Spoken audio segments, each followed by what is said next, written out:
Hi, this is Ed. Oh, hey Al, how are you? Yeah, I heard Keith got fired. I'm not exactly shocked though. No, I'm quite happy at PJM. I really don't have any desire to replace him. But hey, what about that Eliot Spitzer fellow? He doesn't have much of a background in journalism, but I'm sure he's eager for another show. Why not give him a shot? No, seriously, geez, quit laughing, Al. I mean, how much more difficult can he be to work with than Olbermann? Right, exactly. Hey, I gotta run. I'm shooting a new video. Give my regards to Tipper. Oh, damn it, man. I'm sorry. I forgot. Hey, I'll talk to you later. Bye.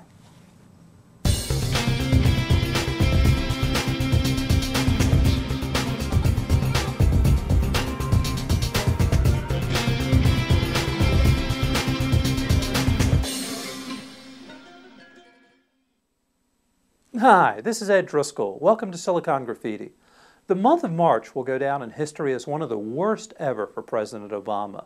Its last week in particular was described as brutal for the president by Charles Hurd of the Washington Times, who wrote that, quote, "Somehow Mr. Obama managed to embarrass himself abroad, humiliate himself here at home, see his credentials for being reelected so severely undermined that it raises startling questions about whether he should have been elected in the first place, let alone be re-elected later this year." Much of the left suffered an equally bad month. With the help of some videos making the rounds on YouTube, let's look back at just a taste of the March madness. First up, Obama's lawyer defending Obamacare in front of the Supreme Court, Don Verrilli, whose inarticulate performance was mocked by the Republican National Committee in a brutal 30-second ad. Case 11-398, the Department of Health and Human Services versus Florida. For more than 80% of Americans, the insurance system does provide effective access.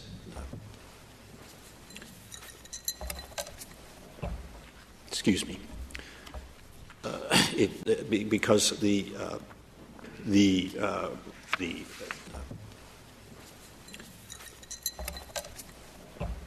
excuse me. Then there was Obama's promise to Russian President Medvedev, which the American Crossroads placed inside of a James Bond-style trailer, presenting Double-Oh-Bama in Operation Hot Mic. Your mission is simple, Mr. Obama.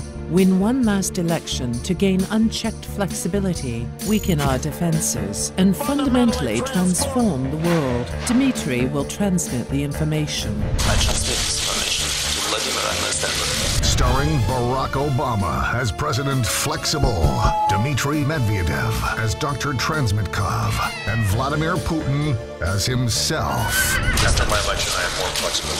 After my election, I am more flexible. Operation Hot Mic.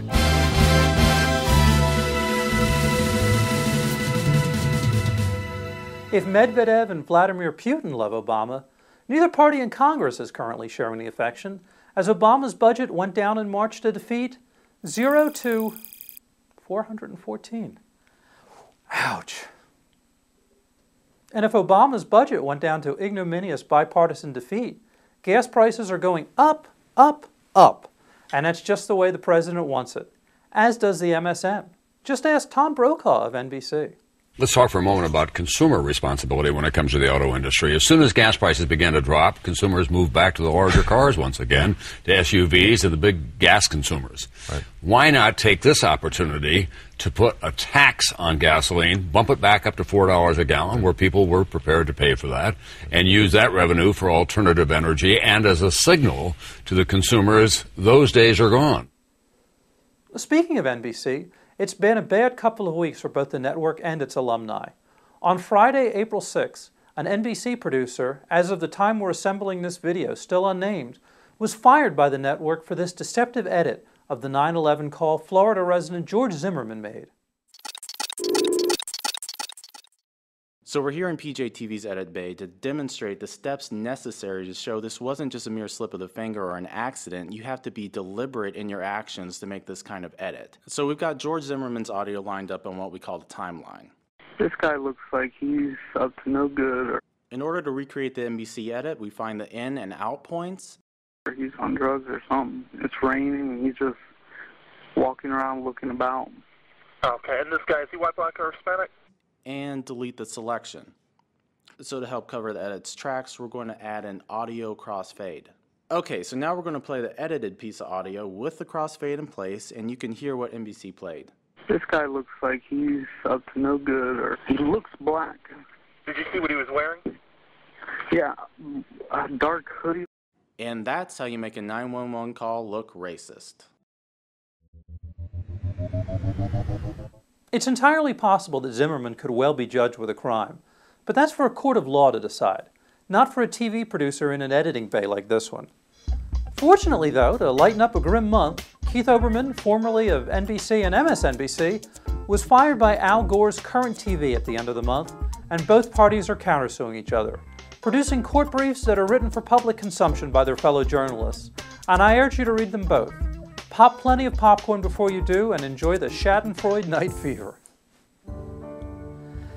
It's entirely possible, though, that ObamaCare will be upheld, Obama will win a second term, gasoline will continue to reach and exceed the skyrocketing levels that Obama and his cronies promised us and cheered for in previous years, but not if the events that occurred last month keep repeating, which means that it's up to you to keep an eye on the left and hold them accountable for their actions, particularly if, like me, you have a blog or you're on Twitter or both. For Current TV, whoops, sorry again, Al. For Silicon Graffiti at pjmedia.com, I'm Ed Driscoll.